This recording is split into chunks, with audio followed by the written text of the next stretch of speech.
How you doing, bro? I'm good, dude. How are you? I'm doing well, thank you. So great to see you again. You too, man. You too. I'm so happy to see you in The Monkey. I mean, first of all, The Monkey was incredible. I told you that. Why was this something that you wanted to do? Oh man, a never-ending list of reasons. Stephen King's one of my favorites. What a niche outlook on the world. What a poet of nightmares.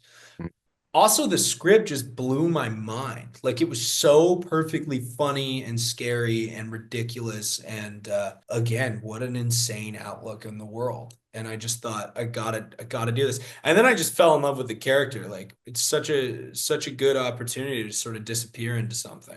Yeah, quite literally, actually. Was that your hair or what? Was that a wig? What was going on? We wigged me out. Yeah, we threw a wig on me, and I remember when I first put it on, me and Oz just cracked up. Like it was just so funny, and we were like, we gotta do this. It's so ridiculous. And then there's that moment where you meet my mom, and she's got the same haircut, and it's Yeah. just good. It's so ridiculous.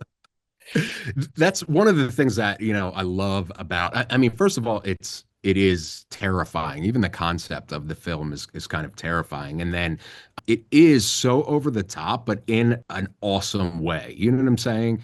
Like it's done so well. It's ridiculous in the best way possible. And what I mean by that is it does it purposefully and with intention, and that kind of balances out the kind of terrifyingness or whatever of what's happening in the Yeah, story. yeah. And it's such a masterful balance between I was so pleasantly surprised at how funny it is. It's so darkly humorous, and it just strikes such a great balance between, all of the things. And I love that about it.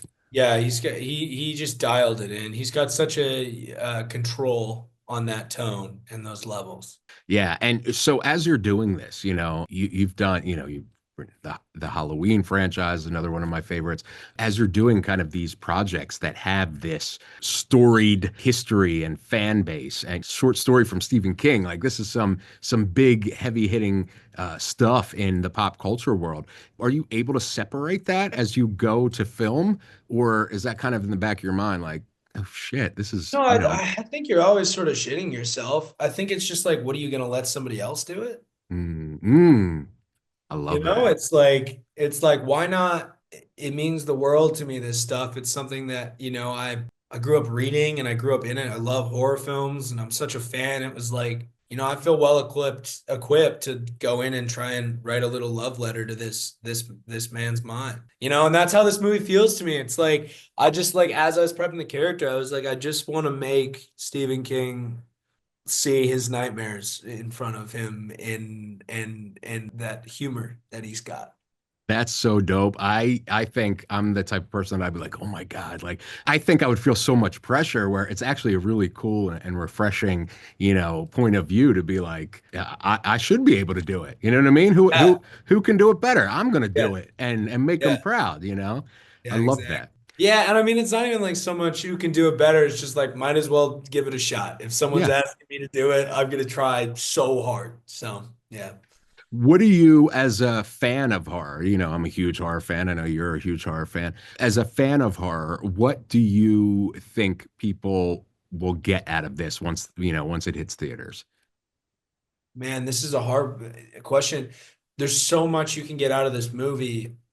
And Oz does such a good job of tying up the thought, but sort of the unexpectedness and cruelty and unfairness of death personified in this toy monkey that's controlling it. And that urge to sort of fight it and find your way out of it. It's an amazing message, but also I just want just a good fucking time at the movies, man. I just want people to go have a good time at the movies. That's what I want. I love that. I think that they will. I know I enjoyed it so much. I had to check with, publicity to make sure I'm like, am I allowed to talk about this yet? Because I need to talk about this. Yeah. They're like, yeah, just no spoilers. So now I'm like, shouting from the rooftops, you got to see it February 21st, February 20, I'm like, finally, last. So this monkey comes in your life. Yeah. How would you handle it? Hmm. Similarly, I think this is a crazy sentence. It's such an insane plot and topic that unravels so logically. And I think that's very you can empathize with what the characters do in this situation. But who knows? Maybe the monkey is in all of our lives. Mm. Lingering. Thanks, Rowan. Now I'm going to be like searching my attic to make sure. Yeah, check your attic, man. My brother, thank you so much. You're a joy to watch. You're a joy to talk to. And I can't wait for everybody to see the monkey. You're the man, buddy. Thank you, dude. It's so good to see you, Kyle. You as well. Talk soon. All right, man. Enjoy the day. You too.